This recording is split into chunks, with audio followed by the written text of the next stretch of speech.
In this video, I'm going to teach you how to fix Venmo Name Mismatch Error. If you're having some error with your name mismatch on your Venmo account, don't worry because you're not the only one.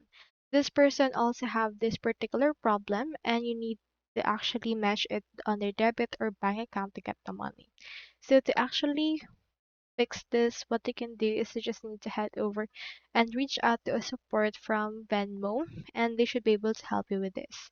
So it actually depends on where your mismatch happened. If it is a mismatch on your name on Venmo account, you need to reach out on Venmo to fix this. However, if it's a mismatch and if the actual error is on your bank or debit, you need to actually contact your bank in order to update your information to the actual updated legal name.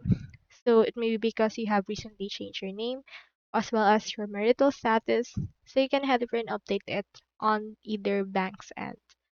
So that's all there is today, and I hope this video actually helped you out.